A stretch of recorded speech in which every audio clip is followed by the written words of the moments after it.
que es una de las ramas de la biología que justamente busca determinar las características morfológicas de los parásitos, identificarlos de alguna forma y también comprender aspectos fisiológicos y moleculares, principalmente ver de qué forma puede causar un daño en su hospedero. Y de los tantos hospederos, claramente nosotros tenemos que dar una importancia al ser humano. Aquí ustedes están viendo que hay un esquema, ¿no?, donde se menciona que el parásito puede ser relacionado con virus, bacterias, hongos, protozoarios, mitos y artrópodos. Pero en nuestro caso, en el curso, nos vamos a enfocar únicamente con los representantes del reino animal, es decir, a los protozoarios, los mitos y a los artrópodos. En el caso de los protozoarios, ¿qué caracteriza un protozoario? Una característica general que ustedes han escuchado hablar en el curso de biología celular. ¿Qué caracteriza un protozoario? ¿Es unicelular? ¿Tiene núcleo o no tiene núcleo? Tiene núcleo, entonces va a ser unicelular o cariónico. Un ejemplo de protozoario. ¿Mencionaste algo?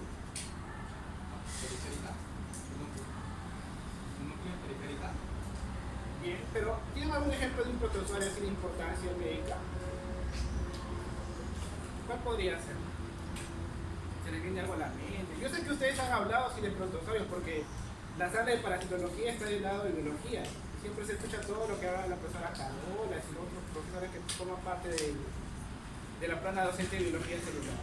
Uno de ellos es Toxoplasma. De repente han escuchado hablar también de entamoeba histrolítica, el Panosoma cruzi, han escuchado hablar anteriormente, flagelado, que es el causante de la enfermedad de Chagas. Bien, en relación a su importancia, nosotros tenemos que tomar en cuenta algo, que en este caso los parásitos en sí son los principales causantes de infecciones parasitarias intestinales, pero en este caso esto se va a deber principalmente a la insuficiencia que se tiene en el saneamiento básico y también en el caso de los hábitos que tiene la persona. Eso va a favorecer mucho a que ellos adquieran alguna infección parasitaria. Asimismo, el estudio de estos parásitos es muy importante para que ustedes puedan determinar dónde se localiza. Ustedes más adelante se van a percatar que los parásitos tienen un lugar fijo que es conocido como el hábitat, aunque en algunas situaciones pueden presentar una localización ectópica. Asimismo, ellos presentan diversos mecanismos de transmisión. En algunos casos se van a hacer por ingesta de alimentos contaminados, tal vez asociados con ingesta de carne de cerdo, como sucede con teniasol. Por otro lado, vemos de que adquirir el conocimiento de estos parásitos va a ayudar mucho a lo que es el establecimiento de medidas de prevención y de control. Incluso ustedes lo van a realizar durante su serum. Ustedes van a hacer campañas, van a hablar con la población, van a ver cómo ellos pueden justamente romper el ciclo biológico o la transmisión de estos parásitos. Y por último, el más importante para ustedes, que vendría a ser el diagnóstico, y de esa forma permitir un tratamiento adecuado para el paciente. Dentro de lo que es la parasitología, nosotros damos importancia a dos asociaciones biológicas. Una de ellas que es el comensalismo y el otro que es claramente relacionado con el curso, que es el parasitismo. En el caso del comensalismo, ¿qué es lo que sucede? Esto se va a establecer en dos especies que son diferentes, pero solo una de ellas es la que va a obtener un beneficio. Entonces se dice que hay un beneficio unilateral. Pero lo más importante es que no le va a causar un daño a la otra, justamente al hospedador. Por otro lado, ¿qué es lo que sucede muchas veces? Que los estudiantes piensan de que un organismo comensal viene a ser la flora intestinal de un hospedero, ¿no? Pero realmente esta es una confusión que muchos llevan a lo largo del curso. En sí, el comensal ingresa a nuestro organismo principalmente por ingesta, tal vez de agua contaminada, conteniendo los estadios infectivos. Ejemplos de organismos comensales tenemos el Chilomastis mesnili, Entamoeba coli en este caso, y Entamoeba fragilis también. En el caso del parasitismo, ¿qué es lo que va a suceder? En esta asociación lo que va a suceder es que un organismo vivo que va a ser el parásito se va a alojar en otro, que es una especie diferente, incluso de mayor tamaño, que es conocida como el hospedero, del cual va a obtener sus alimentos. Y aquí hay algo bien importante que está remarcado en negrita, que va a existir una dependencia metabólica que en este caso es al 100%. Pero tengan en cuenta algo, ustedes creen que se menciona que en el parasitismo puede causar un daño, pero ¿ustedes creen que el parásito va a buscar matar a su hospedero? ¿Es beneficioso para él? No tiene que existir un equilibrio entre la relación parásito-hospedero. Por eso se menciona aquí que la tendencia es buscar el equilibrio entre ambos organismos. Solo que en un determinado momento ese equilibrio se va a romper, dependiendo de repente de factores que son propios del parásito o del hospedero. En relación a factores propios del parásito podría ser su virulencia, la carga parasitaria, el tamaño del parásito. Y con respecto al hospedero podría estar asociado con la edad, de repente presenta desnutrición del hospedero. Asimismo, también se ve que en el caso del hospedero puede que presente un sistema inmunológico debilitado. Y aquí hay un comentario bien importante, que el éxito de un parásito se va a medir por la capacidad de adaptarse a su hospedero y no por causarle los trastornos. Asimismo, es bueno que ustedes puedan diferenciar lo que es una infección y una enfermedad. En el caso de la infección, corresponde al ingreso de este organismo a su desarrollo y multiplicación. Pueden ser organismos animales o inclusive el ser humano. Y en este caso podría darse una infección, sea por protozoarios comensales como el Entamoeba coli, o tal vez infecciones leves parasitarias. De repente la carga parasitaria es bastante baja y no va a causar claramente un daño en el hospedero. Mientras que la enfermedad ya hay una manifestación, hay una alteración patológica o tal vez asociada con el sistema, con la respuesta del sistema inmunológico. Aquí tengo algunas preguntas que tal vez ustedes los puedan buscar o de repente ustedes pueden hacerme un comentario en este momento. ¿Qué es una zoonosis? ¿Han escuchado hablar anteriormente? ¿Qué se les viene a la mente? Por el término, el prefijo zo. Incluso hay una imagen que les ayuda aquí al costado, ¿no? Que ustedes lo pueden asociar. ¿Qué hay ahí? Animales. ¿Y a dónde va la flecha? Humano. Ustedes ven un punto rojo, ¿no? Que puede ser el agente infeccioso, el patógeno, que está siendo transmitido al ser humano, de repente por el contacto, el consumo. Entonces, son infecciones o enfermedades parasitarias que pueden ser transmitidas de los animales al ser humano. Y en el caso de enfermedad metaxénica, por picadura, y ahí justamente tiene una imagen al costado, ¿no? ¿Qué es eso? Mosquito. Mosquito, no hay necesidad que lleven el nombre, es un mosquito. En este caso es del género Anopheles y es el responsable de la transmisión de la malaria. Han escuchado hablar de la malaria, la región amazónica, en el norte de nuestro país, lo que es Piura y Tumbes, en la Payeque de igual forma se han reportado casos.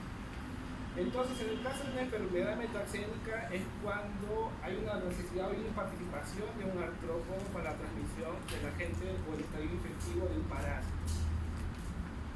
Ahora, en relación a los factores involucrados, a factores en sí propios del parásito, tenemos justamente el número de ejemplares. Un ejemplo sería en este caso lo que es la tricocefalosis, que es causada por Trichuris trichura, que es un nemato, es un gusano cilíndrico, y que en una carga parasitaria bastante baja puede pasar desapercibida. Pero aquí ustedes están viendo que hay unos filamentos blanquecinos, ¿no? Que justamente corresponden a los estadios adultos de ese parásito. Y como es tan elevado, genera lo que es el prolapso rectal, principalmente en los niños. El tamaño, ¿qué es lo que va a suceder?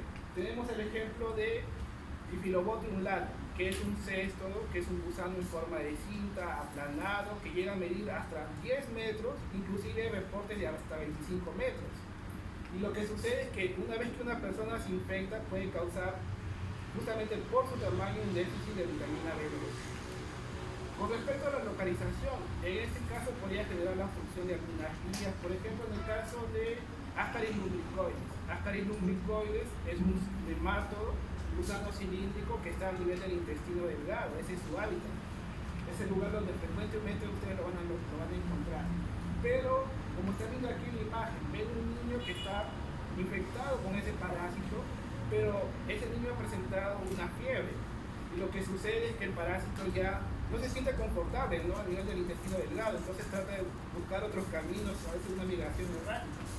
Y justamente se ve la salida del parásito con las fosas nasales. Con respecto a la virulencia, ¿qué es lo que va a suceder? En el caso de diversos parásitos se ha visto de que ellos reciben un nombre, pero se pueden diferenciar por algunas cepas, dependiendo justamente por su virulencia, es decir, por el daño que puede causar en el hospedero. Y por último, en el mecanismo de evasión. De igual forma se ha visto que los parásitos pueden degradar componentes del sistema inmunológico. En el caso de Trichomonas vaginalis se ha visto de que él se puede recurrir por proteínas justamente del hospedero para evadir la respuesta inmunológica. Con respecto a factores inherentes al hospedero, como ha sido mencionado, uno de ellos va a ser la edad, principalmente de la población infantil, que es afectada por los parásitos. En el caso de la nutrición, de igual forma, se ven bastante susceptibles. Sobre los hábitos, claramente ven lo que es la higiene, de dónde consumen el agua, los alimentos, puede que estén contaminados o no, las costumbres. Por ejemplo, aquí vemos lo que es el consumo de carne de cerdo, que a futuro podría causar una teniasis en el ser humano. Y lo que es el ceviche. En ceviche ustedes han escuchado hablar de parásitos, han visto noticieros, quién sabe. Algo les ha llamado la atención. Yo creo que hace algunos años, creo que fue el 2018, 2019, que en la noticia, en los reportajes de noticias mencionaron la presencia de unos gusanos en conserva de atún. No sé si se acuerdan. Justamente ese es el parásito que estaba relacionado con ese reportaje, que era un anisakis, que está presente en la musculatura de los peces. Si bien es cierto, no causa así algo grave en el ser humano, principalmente está asociado con reacciones alérgicas. Pero hay otro parásito que sí también está asociado con el consumo de pescado, que es Adenocephalus pacificus, o conocido anteriormente como Diphyllobotium pacificus. Sobre los medicamentos, ¿qué es lo que va a suceder? Cuando ustedes consumen corticoides, ¿qué podría suceder a ustedes en su organismo? ¿Han escuchado hablar de eso? ¿Han comentado? Incluso en biología. ¿Qué podría suceder?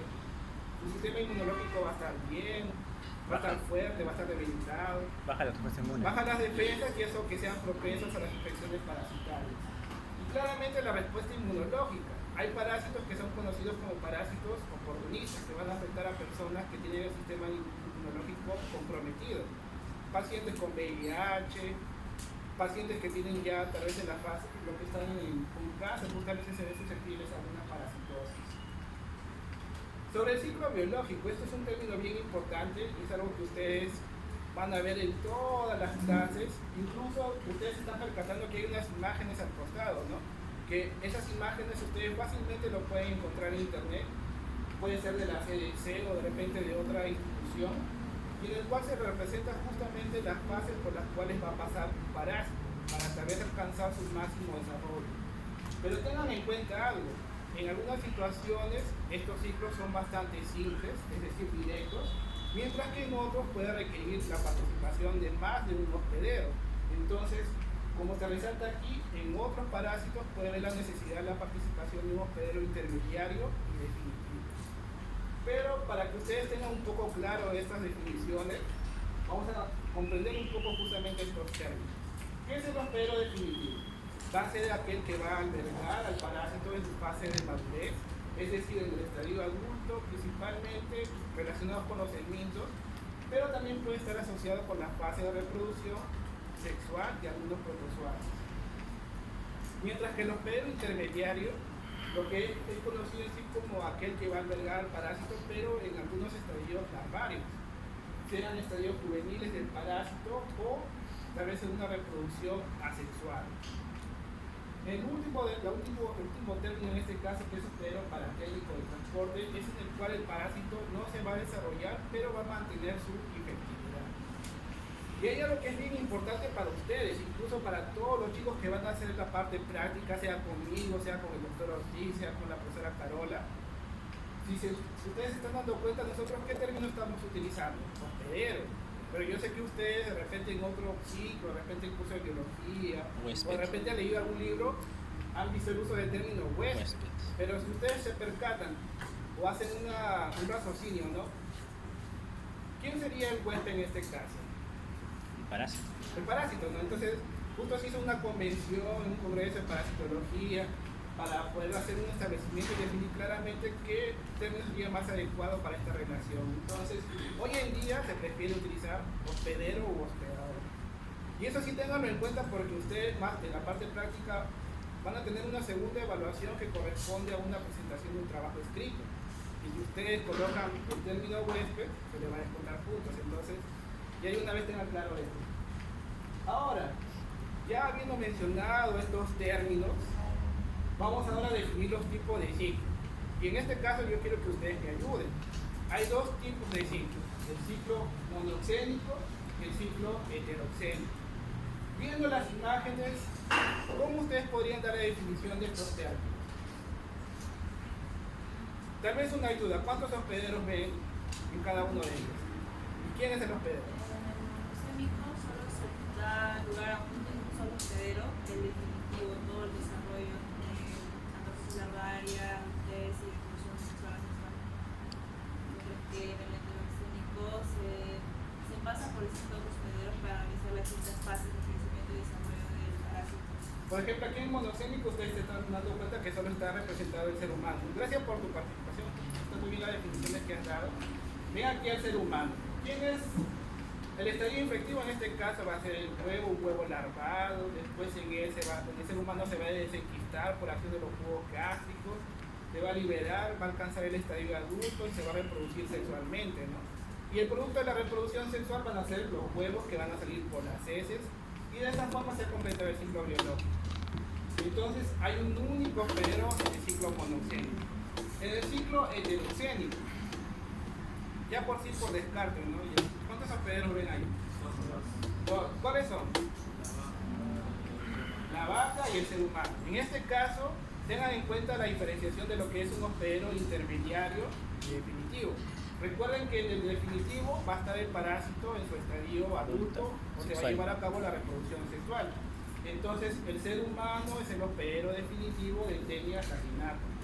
Mientras que la vaca va a ser el hospedero intermediario porque en él se va a desarrollar un estadio larval que es la larva cisticerca. Y una vez que el ser humano ingiera esta carne conteniendo larvas cisticercas, se va a completar el ciclo biológico. Y si se percatan algo también, ¿cómo es que estos animales se infectan? ¿Quién es el culpable de que ellos se infecten? No le van a echar la culpa a los animales, ¿no? Las heces, pero ¿las heces de quién? Humanos. Del ser humano. Entonces, ahí justamente se debe al mal saneamiento básico, la falta de saneamiento en esas regiones, que facilita que estos animales se puedan infectar. Y así se completa o se mantenga el ciclo biológico, ¿no? Bien, aquí hay otros detalles, justamente, que hemos dado las definiciones: ciclo monocénico, ciclo directo también conocido, ciclo heterocénico o ciclo indirecto. Pero aquí hay otros términos que también son importantes, que ustedes lo van a ver a lo largo del curso, lo que es el hábitat. El hábitat va a ser el local donde ustedes siempre van a encontrar el parásito. Por ejemplo, habíamos mencionado que Ascaris lumbricoides está a nivel del intestino delgado. Ahí alcanza su desarrollo, estadio adulto, se va a reproducir, pero en algunas situaciones adversas este parásito puede migrar erráticamente y va a presentar una localización ectópica, es decir, fuera de su hábitat. Sobre lo que es un vector, ya uno de sus compañeros había mencionado la participación de artrópodos para la transmisión de algunas enfermedades, ¿no? Pero en el caso del vector no solo están los artrópodos, también hay moluscos, incluso en este caso objetos, ¿no?, que pueden facilitar la transmisión de algunos parásitos. ¿Cómo vamos a definir lo que es un vector biológico? En lo que es vector biológico, el parásito se va a reproducir, se va a multiplicar, y es justamente este artrópodo el que va a transmitir, bueno, este vector, porque puede ser también un molusco, el que va a transmitir el estadio infectivo del parásito. Ejemplos, tenemos justamente al vector de la malaria, que es Anopheles, y en el caso de Triatoma, que es el transmisor del agente causal de la enfermedad de Chagas. Sobre el vector mecánico, lo que va a suceder en este caso es que el parásito no se va a reproducir, pero va a mantener su infectividad, únicamente va a ser transportado. ¿Y qué ejemplos tenemos como vectores mecánicos? Tenemos a las moscas, a las cucarachas. Ustedes, no sé si habrán visto las moscas cuando se han posado en algún plato, en alguna mesa. ¿Qué es lo que hacen las mosquitas? Se soban sus patas, lamen la superficie. Si han lamido una superficie, no solamente ha sido un plato, sino de repente estoy en otro lugar, ha estado en materia fecal, y lo que ha hecho es justamente eso, empiezan a buscar y transportar a los agentes infecciosos, entre ellos los parásitos, o tal vez en sus mismas patas. Lo mismo va a suceder con las cucarachas. Y por último tenemos vectores inanimados o fomites. En este caso tenemos varios objetos que pueden justamente causar la transmisión de algunos parásitos. Entre ellos lo que están las guayas, que pueden estar asociadas con tricomonas vaginalis. El uso de jeringas de forma accidental, por ejemplo, puede causar la transmisión de Trypanosoma cruzi. Y encubiertos que claramente no han sido higienizados. Sobre vía y mecanismo de transmisión. En sí lo que va a ser una vía va a ser la puerta de entrada del parásito a su hospedero. ¿Qué vías de transmisión tenemos? La más frecuente, la vía oral, pero esto claramente va a variar según el parásito. Tenemos vía nasal, vía cutánea, sanguínea, ocular, transplacentaria, también es algo que se había olvidado aquí. Y el mecanismo de transmisión es la forma por la cual el ser humano va a adquirir infección. Puede ser por ingesta de carne conteniendo el estadio infectivo del parásito, por la participación de un vector, por mecanismo transfuncional, transplacentario que puede estar asociado con toxoplasma gondii, con trypanosoma cruzi. Trasplante de órganos también se ha visto asociado con toxoplasma. Contaminación fecal, ustedes han visto que eso puede suceder frecuentemente, y la contaminación ambiental. Aquí yo tengo algunos ejemplos, pero en este caso pediría que ustedes me ayuden un poco para ver si han entendido algunos de los términos también. Entonces, aquí tenemos el ciclo biológico de Acantamueva, que es conocida como una de las amebas come cerebros. ¿Ustedes qué han escuchado hablar de las amebas come cerebros? ¿En qué época del año es frecuente? Los reportes. ¿En las piscinas, creo? Ya está asociado con piscinas, muy bien. ¿Qué más? Con Verano. Piscinas que no están bien higienizadas, no están bien controladas. Pero yo aquí tengo tres preguntas que son importantes, ¿no? Que están asociadas con el punto anterior. ¿Cuáles son las vías de infección? Según la imagen que ustedes tienen aquí adelante. Oral, cutánea y nasal. Cutánea está muy bien. Nasal. Real, ¿no? Tal vez por imagen. Oral no digo. Por imagen. Oral y nasal. Por imagen de repente da la apariencia que fuese oral, pero es la vía nasal. Y el otro es vía ocular, ¿no? Entonces, si se percatan, dependiendo del parásito, la vía de infección o vías en este caso pueden variar. Incluso el mecanismo de transmisión, ¿cuál sería? Ustedes mismos han dado uno de los mecanismos por los cuales se puede adquirir la infección por esta ameba come cerebro. Recuerden que el mecanismo sería el modo, ¿no? ¿Qué haría la persona para infectarse? De forma accidental, ¿no? Porque no es la que la persona no va a buscar infectarse. ¿Ah? Piscinazo. Ir a las piscinas, ir a nadar a una piscina, de repente una piscina que tiene agua estancada, Piscina de la Richie. explorada adecuadamente. De la vía ocular, por ejemplo, si bien es cierto, ahorita no lo estamos tratando, más adelante lo vamos a ver, por la vía ocular está asociada con el uso de lentes de contacto. Ustedes saben que hay personas que a veces salen de su casa, no salen con la solución salina, y lo que hacen es lavarlo con agua corriente. Entonces eso puede favorecer a la proliferación o la presencia de esta ameba. En la vía nasal es una vía constante para todas las amebas come cerebro, y la vía cutánea en este caso es muy importante que sí o sí haya una puerta de entrada, en este caso la presencia de heridas para el ingreso de este parásito. Este otro, a ver. Ya lo que me estoy olvidando, el tipo de ciclo. Bueno, en este es monogénico nada más. En este otro.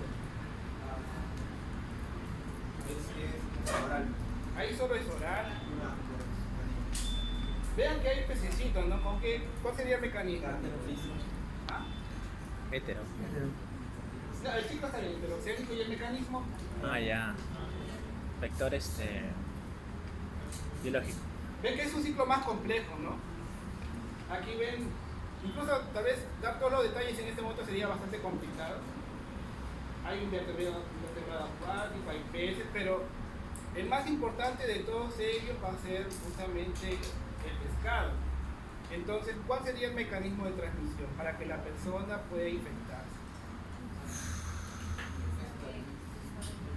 Ingesta de pescado crudo, que va a contener el estadio infectivo, ¿no? En este caso, tenemos el ciclo de Aenocephalus pacificus, su estadio infectivo en este caso es la larva pteroceptoide. Y principalmente está presente en la musculatura de los peces. Mecanismo, bueno, ustedes saben el consumo frecuente aquí en Perú del ceviche, ahora se ha puesto de moda las comidas japonesas. Y el tipo de ciclo heterogéneo. Además, en este caso lo que va a suceder es que el hospedero definitivo, uno de los tantos definitivos va a ser el ser humano, y el intermediario en este caso tiene más de uno. Tiene un copéporo que es el primer hospedero intermediario, y los peces que son el segundo hospedero intermediario. Y justamente los peces están ahí infectivos. Ahora los parásitos también pueden ser clasificados según su localización. Tenemos lo que son los endoparásitos y ectoparásitos. Endoparásitos cuando están justamente en el organismo, en el hospedero, a nivel intestinal, a nivel de los tejidos. De ejemplo tenemos Enterobium vermicular, y también conocido como el urciuro. ¿Alguno de ustedes está infectado con urciuro? A ver, sí, pueden participar, ¿no? O de repente han escuchado hablar de alguien. ¿Qué técnica han utilizado para extraer al parásito, extraer la muestra en esta ocasión? ¿Qué les han pedido hacer? Se me refiere cuando a la hora de dormir se pone un poco de cinta en la parte de los glúteos para que, porque si no debía despertar que sale la hembra a depositar los huevos en la parte de las nalgas. Se lo ponen una cinta encima y ahí quedan los huevos. Lo que menciona su compañero es bastante correcto, en este caso en relación a su ciclo biológico, porque esto es un nemátodo que va a tener lo que es un ejemplar hembra y macho.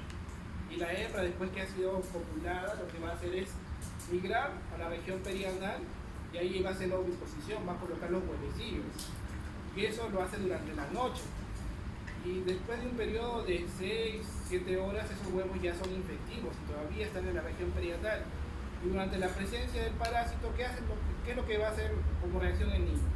Sentir algo extraño, ¿qué es lo que va a hacer? Rasca. Rascarse. ¿Y dónde van a quedarse los huevos? Dedos. En sus uñas. Después se va a comerse las uñas, de repente va a saludar a un compañero y va a poner la transmisión. En el caso de los ectoparásitos, ya por su mismo nombre es lo que están externamente, principalmente en la superficie, cuero cabelludo, pueden estar en la piel inclusive. Ejemplos, uno tal vez de los más conocidos, aunque en los últimos años ha bajado bastante la prevalencia de este artrópodo que es el piojo, ¿no? Pedículus humanus.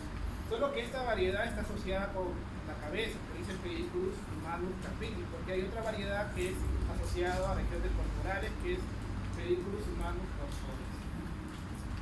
Según su especificidad hospedero, tenemos otros términos aquí: parásito esteluxénico y parásito euxénico.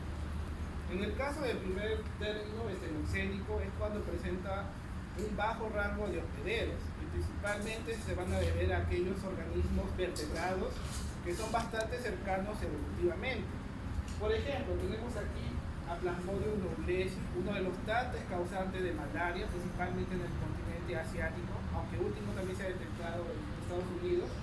¿Y qué es lo que se ha visto en la parte del estudio de este parásito? Se ha visto que ellos principalmente afectan a primates silvestres, pero ya en los últimos años se ha detectado en el ser humano. Entonces, estos hospederos pertenecen a un mismo grupo taxonómico, ¿no? Son bastante cercanos a lo que son los primates no humanos y primate humano que vendría a ser el ser humano. En el caso del parásito euxeno, ¿qué es lo que se menciona ahí? Que tiene un amplio rango de hospederos y esto principalmente asociado, por ejemplo, aquí tenemos lo que es Toxoplasma gondii. Según la imagen, ustedes, si bien es cierto, ven varias flechas, todo, enfóquense en esta parte, Varios que vaquitos. son los hospederos intermediarios de Toxoplasma gondii. Uno de los tantos grupos, porque el ser humano también es hospedero intermediario. Pero como hospedero intermediario tienen al ser humano, ¿qué más tienen aquí? Gato. Al cerdo, una ovejita, una cabra y aves, ¿no? Entonces, evolutivamente esos grupos son diferentes. Entonces, eso es lo que se menciona aquí, que ellos tienen un amplio rango de hospederos, incluso que son distantes evolutivamente. En el estenocénico son cercanos y en el euxeno son distantes evolutivamente. Con respecto a la acción que podría tener este parásito en el hospedero, tenemos varias acciones que podrían ejercer. Una de ellas es la acción mecánica. En este caso, por ejemplo, podríamos dar lo siguiente: la presencia de Ascaris lumbricoides. De repente hay una persona que ha ingerido una gran cantidad de huevos larvados y se han desarrollado una gran cantidad de parásitos adultos a nivel del intestino delgado. Ellos son gusanos cilíndricos que se pueden enrollar entre ellos, ¿no? ¿Y qué podría causar a nivel del intestino? Una Succión. obstrucción. En este caso sí o sí se va a requerir una intervención quirúrgica. Incluso es lo que ustedes están viendo aquí en la imagen, ¿no? Que parecen unos fideos. Ya son todos los adultos que se han recuperado después de la extracción. Sobre ocupación, ¿qué es lo que va a suceder? La presencia del parásito en diversos órganos o tejidos. Aquí se ve en la imagen lo que es un corte a nivel cerebral, indicando la presencia de larva cisticerco, que es causada por Taenia soli. Y en este caso, por su misma presencia, y si hay una elevada cantidad, también puede estar asociado con la presencia de epilepsia en las personas. Por último, tenemos lo que es la compresión o desplazamiento de tejidos. Y esto aquí he colocado un ejemplo que está asociado con Echinococcus granulosis. Echinococcus granulosis es un céstodo que está asociado con el perro, principalmente aquí en Perú lo han reportado en la región andina, pero el ser humano es el hospedero intermediario accidental. parasitar de este parásito. ¿Y qué es lo que sucede? Este parásito, si nosotros ingerimos el huevo de Echinococcus grandulosus, en nosotros él va a ir creciendo poco a poco, va a ir creciendo 1 centímetro por año. Imagínense algo que va a ir creciendo 1 centímetro, ¿qué es lo que va a ir haciendo? Puede llegar hasta 20 o 30 centímetros. Muchos años. Principalmente se aloja lo que es el hígado y el pulmón. Son los dos principales órganos que afectan. Es algo que va a ir creciendo 1 centímetro, ¿qué es lo que podría ir causando internamente? ¿Qué creen ustedes? Va a ir creciendo 1 centímetro, 2 centímetros, pasan 20 años, 20 centímetros. Va a estar todo bien la distribución de los órganos. No, va a ocurrir justamente lo que se menciona aquí, una comprensión o desplazamiento de órganos. A nivel pulmonar puede estar asociado con problemas respiratorios y a nivel hepático puede generar obstrucción de algunas vías que son importantes. Incluso aquí se ve lo que es la extracción, ¿no?, de este quiste hidratídico a nivel pulmonar. Y el quiste es como un saco justamente que contiene una gran cantidad de líquido, es casi 95% líquido. Y muchas veces en los procesos, de repente ustedes buscan en YouTube después, ahí los médicos mencionan, ¿no?, de que ten cuidado, no se vaya a romper, porque eso puede causar un shock anafiláctico. Se puede derramar el líquido en otros órganos y causar justamente un proceso. Tenemos también la acción exfoliadora, que justamente corresponde a la extracción de nutrientes por parte del hospedero. Habíamos indicado que hay un parásito que puede llegar a medir hasta 10, 25 metros justamente, que es Staphylococcus undulatus, y que justamente busca obtener una gran cantidad de vitamina B12. ¿Y qué es lo que podría causar el déficit de vitamina B12 en la persona? ¿Se acuerdan? ¿No se acuerdan? Voy a llamar a la persona que acuerda. Anemia, ¿no? ¿Ah? ¿Qué causa el déficit? Ah, anemia. ¿Anemia de qué? Muy bien, ¿se acuerdan? Hablen, chicos, ¿por qué no hablan? Traten de participar. Pero recuerden que la exfoliación corresponde a eso, ¿no?, a la sustracción de nutrientes. La parte traumática en sí, por tanto contacto que se ejerce con algunas partes internas del hospedero, va a ir causando algún daño. Por ejemplo, en el caso de los anquilostomidios, ellos son nemátodos que en la región anterior tienen una cápsula bucal.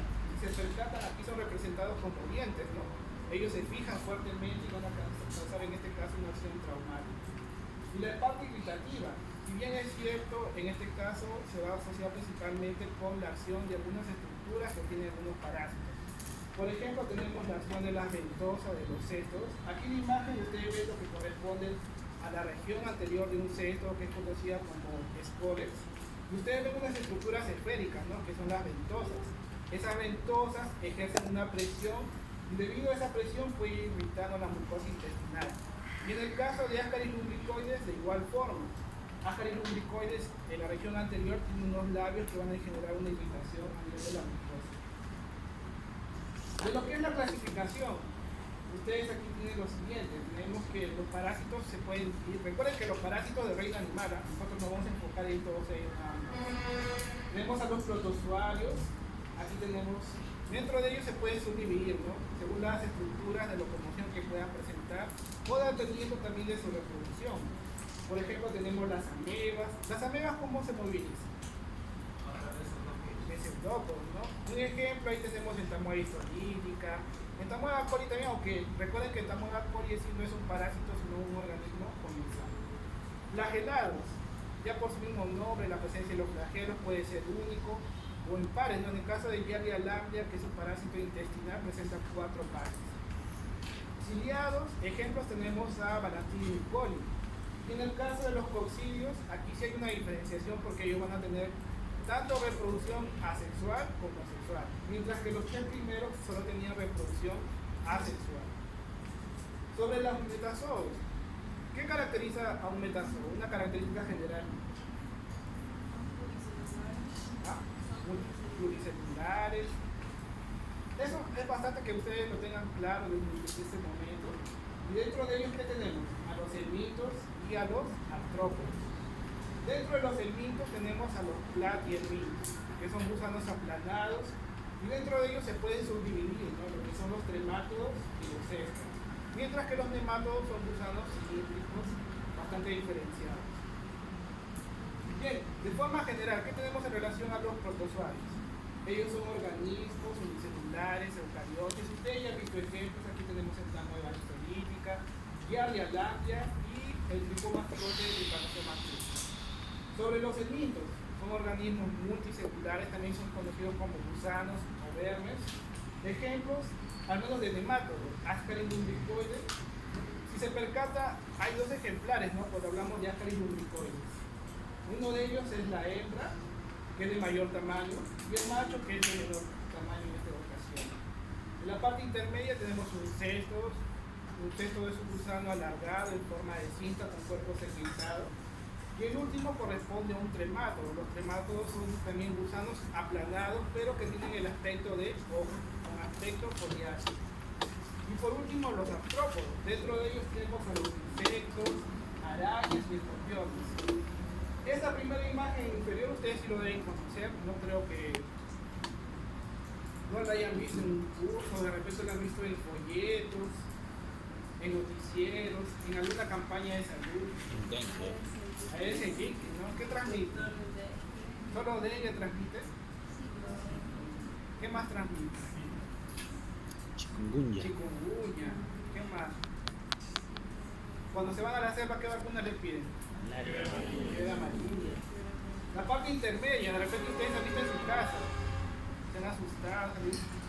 Tengan cuidado porque hay tantas arañas, hay algunas que son de patas largas, delgadas, pero esta es conocida como Loxosceles laeta o araña violinista. Más adelante van a entender por qué dicen violinista. Pero la importancia que tienen las arañas en este caso, ¿a qué se debe? ¿Cuál es la importancia que ustedes le dan con futuros médicos?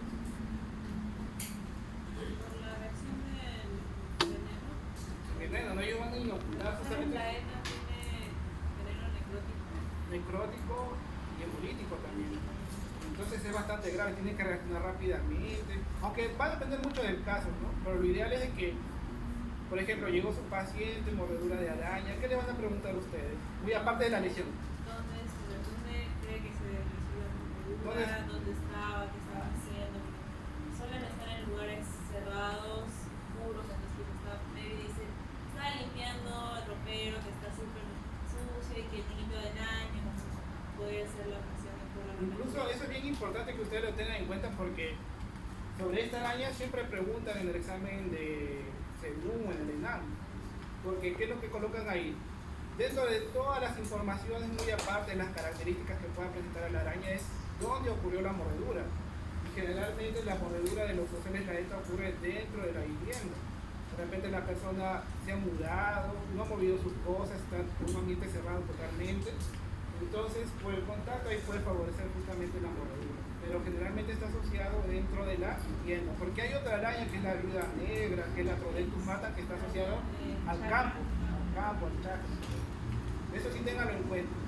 Y lo otro, que los escorpiones, ¿no? También son importantes por inoculación de un veneno. Esto posiblemente ustedes lo han visto cuando han ido a hacer visitas a lomas o zonas desérticas. Bien, agregando otras informaciones, los cestos ya hemos mencionado gusanos en forma de cintas segmentados, también son conocidos como tenias. Ejemplo, tenia solum, tenia saginata, Dictyrium caninum, Aenocéphalo pacífico, que es muy importante aquí también en nuestro país. Sobre los tremátodos, gusanos en forma de hoja, ellos son, de todos los platanitos, recuerda que ellos son organismos hermafroditas, es decir que en un solo organismo hay tanto la estructura reproductiva masculina como femenina.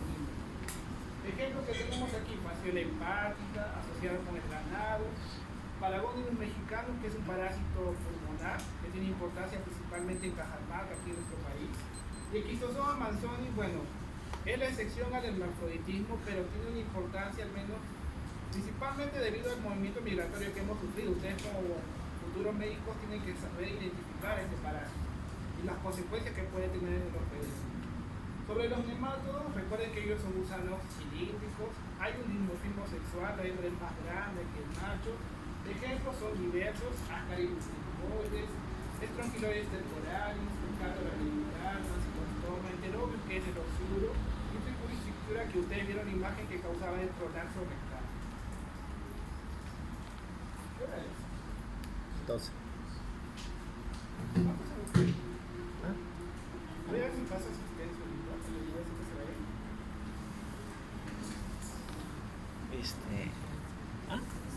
sueño. Al menos como un descansito. Pero todavía